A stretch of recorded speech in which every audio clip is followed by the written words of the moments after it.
Assalamualaikum warahmatullahi wabarakatuh. Selamat pagi diucapkan kepada anda yang masih bersama kami pagi ini. Mungkin anda terkejut kerana orang tua ni ada di kursi ini. Dan pagi ini merupakan hari pertama kita di studio N1 Bila Berita. Dan selamat ulang tahun ke-73 RTM. Tua aku dah sama RTM. Apapun pagi ini kita ada tetamu dan saya diberi peluang untuk membukanya. Saya bukalah, tapi jangan bagi lama-lama. Saya akan take over. Orang lain tak akan dapat. Silakan. Terima kasih Allah Akbar. Ini merupakan satu penghargaan yang sangat besar pada kami sebagai seorang yang generasi yang masih lagi muda, amatur dalam bidang penyiaran apabila Dato' Tamim tadi membuka tirai suara itu sahaja dah pun membuat kita terbayang-bayang satu saat dahulu. Terima kasih ucapkan. Terima kasih. Tiga tetamu yang kita tampilkan hari ini adalah antara penyumbang terbesar kemajuan, transformasi dan juga begitu akrab sekali dengan RTM. Betul. Encik Jack Nada Raja, Veteran RTM, penerbit hiburan TV. Selamat pagi. Selamat pagi. Kita ada Profesor Asia Sarji, mantan penerbit bahagian pembangunan radio RTM. Semua legend-legend ni. Dan tak lain tak bukan Dato' Ahmad Tamimi Siregar bin Muhammad Kamal. Siregar. Maafkan saya. Itu kandidat tu. Siregar. Terima kasih kerana bersama kami dan kami sebenarnya bertuas sekali apabila dapat diberi kelapangan dan juga kalian dapat meluangkan masa bersama kami hari ini. Tuan Jack dah 2 tahun setengah bercuti tapi datang juga berkunjung ke RTM kan? Oh selalu. Ya, bila ada majlis, bila ada jemputan kita datang. Okey. Ya. Kalau dalam tempoh perkhidmatan Tuan Jack itu sendiri, apa-apa sebenarnya yang sentiasa sekarang ini benda tu dah biasa buat. Sekarang ini rasa macam kosong bila tak buat. Penerbitan yang mana tu? Ingat tak? Bila you jadi seorang penerbit ataupun bila you melibatkan diri dalam penerbitan, itu merupakan satu benda yang akan berada dengan you sampai akhir hayat. Q, ingat Q, we dulu sebut Q. Boleh diterbitkan program lagi. Belum lupa apa-apa lagi. Boleh lagi, insya-Allah. Dia akan jadi part of your soul. Betul. Kan? Because kita melibatkan diri dalam mencipta sesuatu daripada satu idea kan. So bila ia jadi satu amalan kan, so dia jadi you punya part lah. Betul. Dia masih segar di ingatan lah. Ya. Dulu teknologi dia tak macam sekarang. Sekarang ni dah maju. Jadi apa cabaran penerbit masa menerbitkan satu rancangan waktu dulu? Okey, Assalamualaikum. Waalaikumsalam. Mengenai teknologi RTM, ya, radio dan televisyen Malaysia ni malah pernah menjadi peneraju penggunaan teknologi penyiaran yang terhebat di Asia. Itu kehebatan RTM, ya. Segala-galanya pada waktu itu negara-negara Asia memandang tinggi kepada RTM. Kerana itulah sampai sekarang ASEAN Broadcasting Union masih diletakkan di pekarangan Angkasa Puri itu. Itu menunjukkan penghormatan luar negara terhadap RTM. Jadi perjuangan RTM itu sudah lama dan dia tak pernah mengaku kalah. Dan malah dia menunjukkan, dia mencipta kejayaan dari masa ke semasa kalau tak ada RTM dengan bantuan Allah SWT, of course. Malaysia akan menghadapi masalah untuk mengatasi kekacauan oleh komunis. Dan pada zaman Jepun, walau pada waktu itu bukan RTM, di zaman Jepun, saya orang marah dengan Jepun, tetapi saya sayang dengan Jepun kerana dia telah memberikan keutamaan yang sangat besar untuk membangunkan radio kita ni. Diwujudkannya orkestra, dipanggilnya ramai nama siarawan orang-orang tempatan untuk menjadi siarawan. Maksudnya berkembang dengan pesatnya dan bermulanya rancangan pembangunan pada zaman Jepun.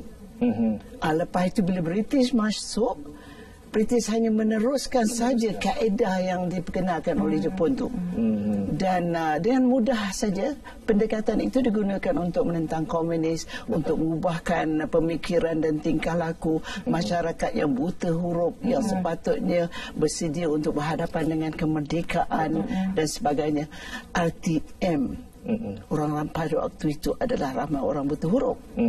Jadi RTM lah yang menjadi peneraju ke arah itu. Jadi sangat-sangatlah berharap kepada audiens khalayak kita dekat luar sana, terutama orang muda, bahawa RTM adalah sebagai suatu penyumbang besar ke arah kestabilan, keharmonian dan pembangunan negara Malaysia. Tiada yang lama, maka tiada yang baru.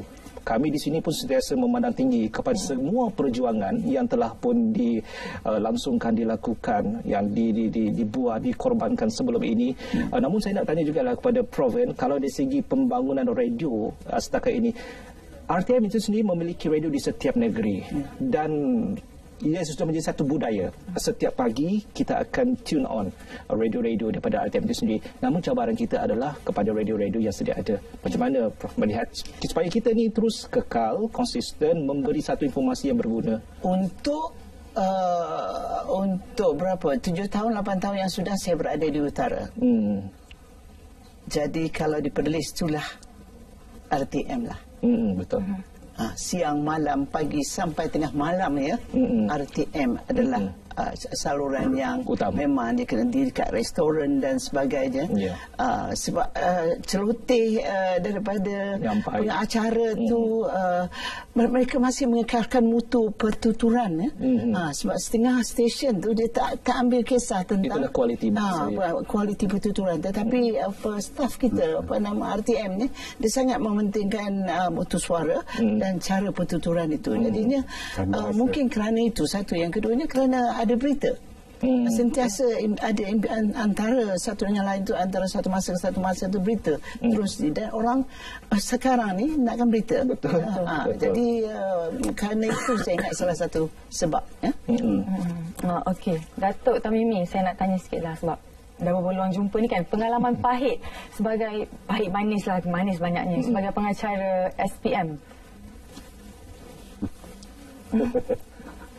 Mana pahit kita tahu. Semuanya manis-manis Datuk. Pengacara banyak. Saya hiburan, talk show, Minda, Selamat Pagi Malaysia. Jadi semua ada ragam-ragam. Cuma posisi saya sini tak salah tempat saya ni, Jack. Sepatutnya saya di tempat Jack, kerana belakang Jack tu merah jambu dan belakang saya putih dan rambut saya putih, mungkin hanya muka saya yang nampak bagi kalau skrin yang tak digital. Tapi apa pun, tapi still Datuk, don't worry. Nampak. Ya, jangan risau ya, kerana apa yang penting di sini ialah pahit itu sebenarnya tidak ada, keindahan je banyak. Apa yang pahitnya? Pahitnya apabila saya dibuang pada 2005. Kerana saya ketika itu apabila saya masuk studio, producer akan susah hati. Janceng dudap. Apakah lagi orang tua ni akan cakap pagi ni? Apakah lepas mulutnya akan melantang seluruh Malaysia ketika itu? Kerana saya agak berani ketika itu, kerana saya bercakap benar. Tetapi saya tidak menidakkan perkara yang bukan-bukan. Tapi soalnya yang sini yang seronok ialah pahitnya tidak, tetapi manisnya selalu. Saya memang terkenal yang tak suka datang awal, kerana saya suka excitement itu, keindahan, kegairahan itu hanya berlaku apabila saya make up di bilik make up dan berlari ke studio dan orang datang pasangkan mikrofon ke saya pegang kertas dan saya mula kata apabila nafas saya terakhir, selamat pagi, assalamualaikum warahmatullahi wabarakatuh. Jadi itu entusiasme yang saya ingat, yang saya suka. Kenapa saya datang lambat? Bukan sengaja. Kerana saya kalau duduk lama di sini bermula, kemudian dia nak mula, dia akan jadi lembab. Lembab ini akan menjadikan program itu kita tu flat terus. Satu perkara tadi saya Datuk dah pun jungkit mengenai energi. Apa kata kalau mungkin Datuk boleh bagikan tips kepada semua, macam mana sebenarnya kita nak himpunkan energi itu, sebabnya kita berdepanan kamera yang fizikal. Pada saya kamera tak exist. Dengan jangan anggap kamera ada di depan. Cuma hanya anda lihat lampu saja. Taman lampu itu hanya untuk memberi kerlingan sudut pandang yang bagus. Tetapi penampilan kita di sini pada saya lah, apabila kita berada di sini, dunia ini kita punya. Betul. Dalam kawalan. Betul. Bukan bermakna kita punya tidak ada kawalan. Pentas kita. Pentas ini kita punya. Betul. Dan penguasaan segala bidang yang ada di dalam topik hari ini mesti di sini. Tidak lagi di kertas. Betul. Kertas dibuang aja. Kalau peringkat saya mungkin susah sikit kerana aku dah lupa dah. Dah mula ingat-ingat lupa. Hanya tempoh memori saya mungkin orang panggil short memory. Peringkat lebih pendek. Jadi masa bila nak masuk 70 mungkin begitu, tetapi energi, tenaganya, keinginannya masih ada. tadi ada sebut tentang bagaimana pengekalan. Sebenarnya pada saya mudah. Kalau yang menonton tu make believe, percaya apa yang kita cakap, kerana kita tahu apa kita buatkan, insyaAllah kita akan mendengar. Mereka Kuasa akan menonton. Ya. Tapi kalau kita melihat yang bercakap, bersuara itu mukanya kosong, sebab segala-galanya bermula dari sini. Ekspresi. Segala pengetahuan kita bullshit, kita bohong ke, kita sebenarnya ada di ekor mata, ada di hidung, ada di bibir, ada di pipi. Gerakan pipi itu akan memberikan gambaran bahawa kita tahu apa yang kita cakap. Ya, Itu kalau kita itu dapat dikekalkan, insyaAllah RTM akan tetap di atas. Seketika dulu seperti kata Profesor tadi, memang RTM sebagai tumpu yang paling hebat di Asia Tenggara ketika itu, sehingga IPBD masih kekal di sini. TVRI masih itu tak ada apa-apa. TV Singapura is nothing. Myanmar nothing. Tak perlu. Cambodia tak ada. RTM masih kukuh ketika itu. Asia Pasifik. Tetapi kenapa mereka makin mendesuk, naik maju, dan kita masih stagnan? Alhamdulillah, mungkin kita dah mula digital, kerana studio pun dah studio digital, walaupun agak lambat. Myanmar dah lama digital, kerana mungkin ada kekangan-kekangan yang kita tidak dapat lepasi ketika itu. Tapi Alhamdulillah, saya pun setelah pergi masuk rumah lama tadi. Inilah Dato' Tan Mimi. Sebab kita lihat, itu sebab itu awal tadi Dato' Mimi dah bagi amaran, jangan benarkan mula bercakap. Tapi ini adalah sesuatu yang kita harus banggakan, kerana kebanyakan daripada insan-insan hebat dalam dunia penyiaran adalah dari segi bermula di RTM itu sendiri. Saya percaya juga dari segi artis, sebab Tuan Jack sangat akrab dengan artis yang sedia ada. Bagaimana sebenarnya mereka melihat RTM itu sendiri pada pandangan Tuan Jack? Pada satu ketika dulu, kalau mereka tengok RTM, mereka anggap ini adalah satu institusi yang paling penting bagi mereka, kerana dapat pendedahan dan juga dapat promosi banyak melalui TV ini. Betul. Sekarang memang ada banyak media lah kan, so mereka boleh gunakan banyak saluran yang ada sekarang, dan juga banyak media-media baru. Betul. Tapi pada satu ketika, kalau tak ada RTM, orang tak kenal mereka, kan? Nak adakan konsert ke apa ke, itu satu tempat yang tertentu. Tetapi bila mereka muncul dalam program kita, satu negara akan tunggu. Satu perkara yang selalu di komen adalah mengenai kualiti, sebenarnya lebih tinggi kualiti di RTM itu sendiri, dari sudut hiburan, dari segi vokalnya, artisnya. Itu sebenarnya selalu mereka suarakan. Betul lah Tuan Jack? Kita tak boleh ambil sebarang artis untuk program kita. Dia punya syarat-syarat. You mesti melalui uji bakat, ataupun ada album pertama ke, kedua ke, kan, baru kita boleh ambil. Bukan sebarang orang boleh masuk. Dan jadi penyanyi. Jadi kawalan dari segi suara dan juga kita tengok dari segi personality. Ya. So sebelum kita ambil mereka untuk program kita tengok dari banyak aspek lah. Kan? Maka instrumenship ke, kan? Ada tarikan peminat ke. Bukan sekadar vokal je lah. Bukan ada lagu popular dan sebagainya. Dulu kita memang popular dengan hiburan minggu ini, Mekar Secambak, Puspawarna, Istimewa Bersama, monthly concert, kan. Lepas tu ada juga kita buat rancangan-rancangan yang berbentuk budaya dan warisan, kan. Semua jenis. Jadi kita tengok konsep sesuatu program itu macam mana, rock ke ataupun patriotik ke, dan kita sesuaikan dengan artis-artis yang pada masa itu popular lah. Tapi penting RTM terus meletakkan budaya Malaysia itu di tangga yang pertama untuk menggariskan sebarang bentuk aktiviti hiburan. Itu yang sangat saya kagum sebenarnya tabik dengan RTM itu sendiri.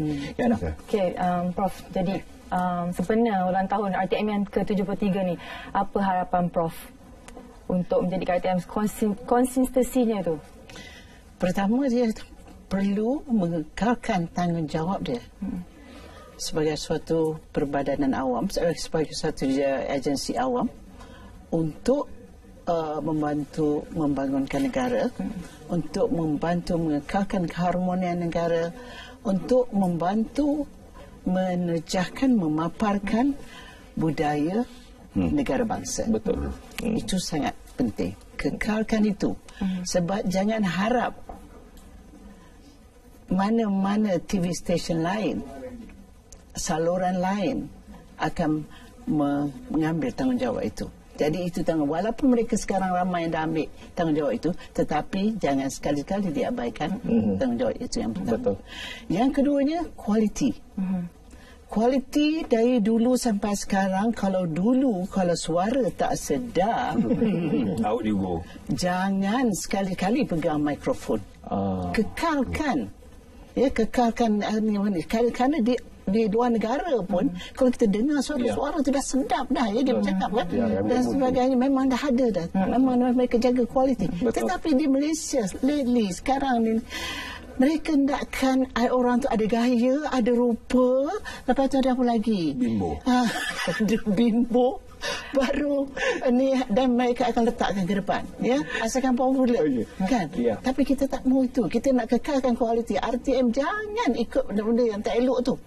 Kekalkan yang kualiti, yang amalan yang biasa tu. Walaupun ada gaya dan sebagainya, namun suara mesti kekal. Sebab yang mendengar tu akan membuatkan sama ada mereka senyum ataupun menangis ataupun gembira dan ataupun emosi.